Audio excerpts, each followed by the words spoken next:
Ladies and gentlemen, please welcome Mr. Tim Minchin.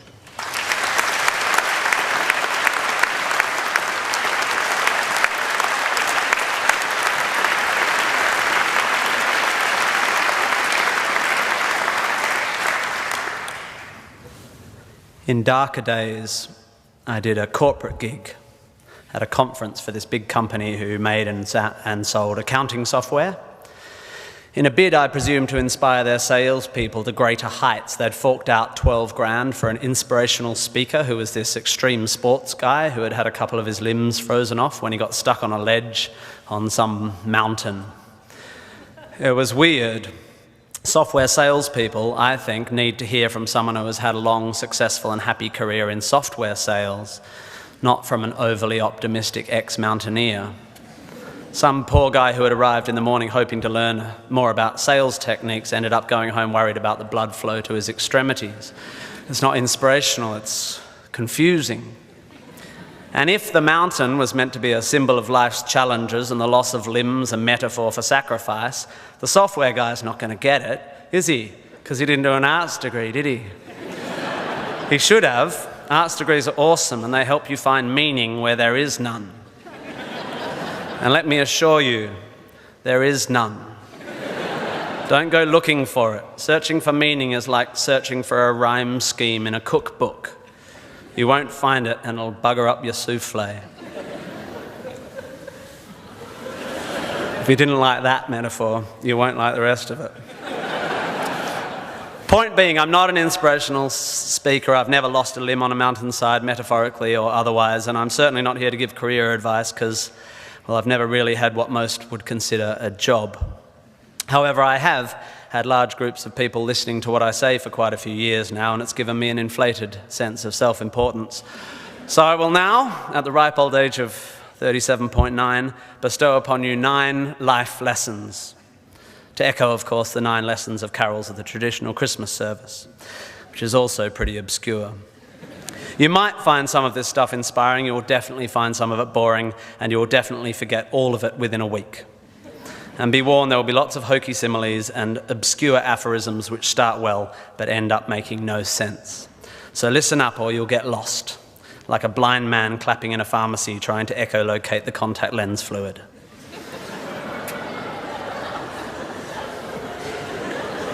Looking for my old poetry teacher. Here we go. Ready?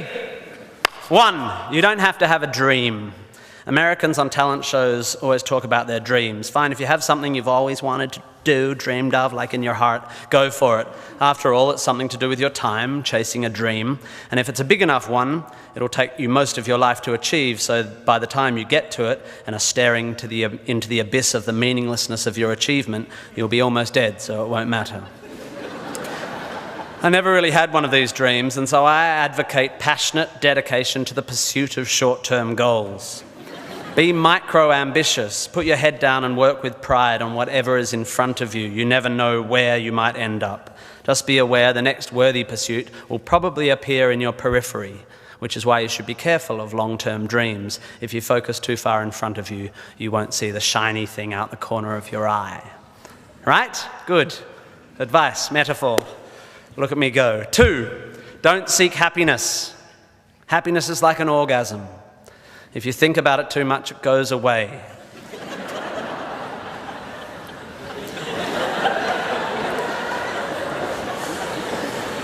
Keep busy and aim to make someone else happy, and you might find you get some as a side effect. We didn't evolve to be constantly content. Contented Homo erectus got eaten before passing on their genes. 3, remember, it's all luck. You are lucky to be here. You are incalculably lucky to be born and incredibly lucky to be brought up by a nice family that helped you get educated and encouraged you to go to uni. Or if you were born into a horrible family, that's unlucky and you have my sympathy, but you are still lucky. Lucky that you happen to be made of the sort of DNA that went on to make the sort of brain which, when placed in a horrible childhood environment, would make decisions that meant you ended up eventually graduating uni. Well done you for dragging yourself up by your shoelaces, but you were lucky. You didn't create the bit of you that dragged you up. They're not even your shoelaces.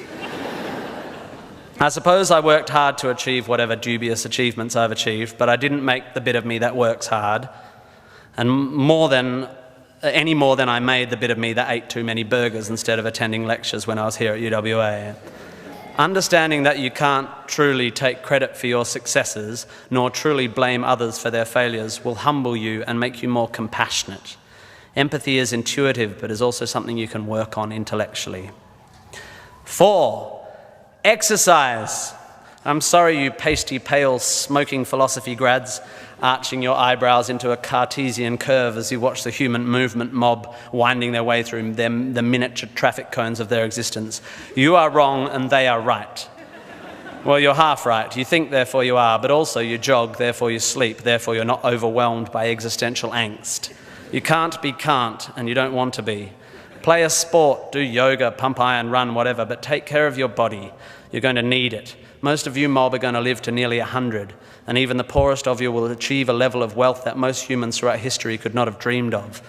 And this long, luxurious life ahead of you is going to make you depressed. But don't despair. There is an inverse correlation between depression and exercise. Do it. Run, my beautiful intellectuals, run. 5, be hard on your opinions. A famous bon mot asserts that opinions are like arseholes, in that everyone has one. There is great wisdom in this, but I would add that opinions differ significantly from arseholes, and that yours should be constantly and thoroughly examined.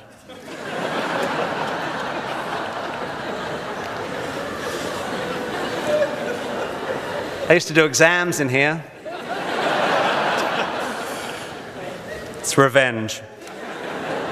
We must think critically and not just about the ideas of others. Be hard on your beliefs. Take them out onto the veranda and hit them with a cricket bat.